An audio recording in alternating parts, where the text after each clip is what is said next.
can learn to make money while you sleep, but it's a good idea not to sleep during while you're learning to make it, okay? Otherwise, I can't guarantee it's going to work.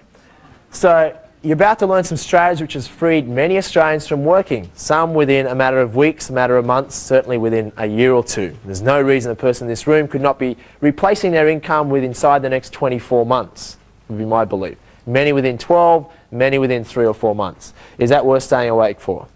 Okay. Some people say, Jamie, I've got to go to a job tomorrow. You know, these seminars run so damn late all the time. I'm sort of like thinking, well, if you learn this stuff, you won't have to go to a job tomorrow. Okay? Different mindset, different way of thinking. On this side of the page, put Simon's name. I'm going to explain to you what Simon does in his strategy, because we're going to do the opposite of that. And what we're going to do is just put my name up here. We're going to rent some shares, and let's explain how we do that. To do what I do, what you're going to have to do is you're going to have to buy some shares. You've probably figured that by now. You'll have to buy some shares. Many of you in the room already own some shares, or you might be able to use your parents' shares, or whatever. You're going to have at least 1,000 shares. At least 1,000 shares. Ideally, you're going to do this strategy with blue chip companies. Blue chip, if you're not aware of that, you know, the big companies that make billions of dollars of profit are likely to stick around for more than 30 days. Okay? They're likely to stick around for many years. So then we've got to decide which shares, what price we're going to buy them at. That's why number one strategy is important. You're going to buy them at a low price. Okay? You can look in the paper and see how high it's been up to in the last 12 months, how low it's been down to. That will give you 30 seconds of research, will save you a lot of money. You buy them at a low price. We're going to buy XYZ share at $16. Is that fair enough? That's going to cost us how much? $16. It's going to cost us a total of $16,000. So that's all right, Jamie, I don't have $16,000. Go back a few pages to the 8 steps to get started. How can you come up with $16,000?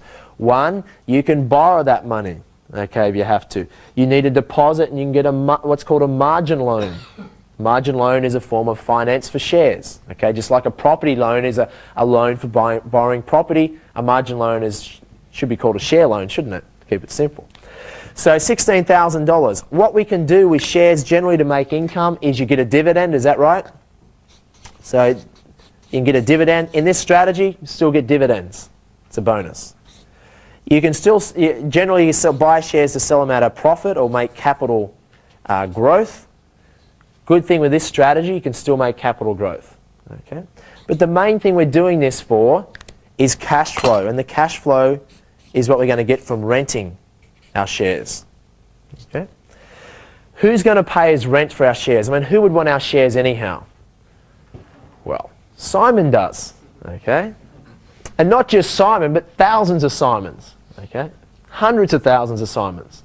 And not only Simons, but big managed funds, okay? Big companies that need to buy shares, but they don't necessarily want to buy them. They're interested in renting them for different reasons. Let me explain to you why Simon would want to pay us rent. You don't need to know what Simon does, but just in case you want to help you understand it. Simon is willing to place a bet. Basically is what he's doing. He has a belief that it's now May, say, and he believes this share price at $16 may go up to $17, say.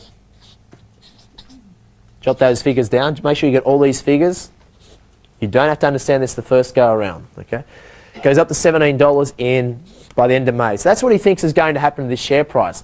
Therefore, he's willing to rent our shares because if he rents our shares and they go up in value, he's going to make a profit. How he makes that profit is he would have to pay, in this example, say 44 cents in rent. 44 cents he would have to pay across here to us. And we ran out 1,000 shares because that's the minimum you can do it with. You would get 1,000 times 44 cents. We would get paid into our bank account $440. See around with me? I'll show you in a moment how to make a lot more than that. That's paid in our bank account. That's paid, monthly if you do it monthly. So it's like a monthly rental contract. He's paying us 44 cents. What he has in his advantage, if the share price goes up, the value of this rental goes up. Okay? It may go up and be now worth 88 cents. Now some people say, why would it go up? Jot down the answer. Who cares?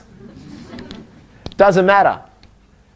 All we need to know is we get paid money, okay? You happy with that? You get paid. You know, what Simon does is his problem, okay? And Simon knows what he's doing as well. You know, this is the one strategy. If you like to have a win-win strategy, one of the few strategies in the share market where you can win and someone else can win. Because usually the share market is win-lose. So it goes up. So Simon could make money easily. He's paid 44 cents for something he can now sell for 88 cents to someone else. You see that? He's made a profit. He's happy. Doesn't affect us. We've been paid our 44 cents up front. We've got that. What happens over there doesn't affect us. Three things can happen. You need to be aware of this. One, the share price for may stay around $16. So XYZ company stays about $16. What happens is you keep the $440, and guess what you do the very next month? You re-rent them. Just like if you have a property and you have a holiday tenant in there for a month, once their 4 weeks holiday is up, they leave and you put it up for rent again. Same thing with shares, same thing you're going to do. You're going to re-rent them, you make that money again, sometimes maybe more. That's one thing that can happen. The second thing that can happen, you must be aware of this. Number two, is the share price could go up. Okay? And if the share price, let's say it went up to $17 or above before the end of May, before the end of this month. Okay? You've got to understand, in this rental contract, Simon has a clause, and that clause states that if it goes above this predetermined price which you agreed to before the month is out, then he has the right to buy our shares off us. Can you believe that? He has the right to buy it off us. And that can happen.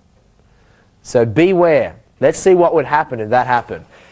He could buy our shares off us if it went above that price before May ran out. He would have to pay the predetermined price, which is $17 for our shares. We bought them at what price? So we've had them sold at 17. Is that a good thing, yes or no? Because you just made $1 per share profit. So put down in your bank account, here's your little bank account, add another $1,000, thank you very much. Okay?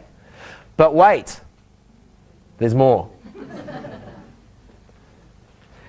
You not only get your $1,000 from the selling the shares, you still get to keep your rental as well. So you add them both together and you get both in your bank account.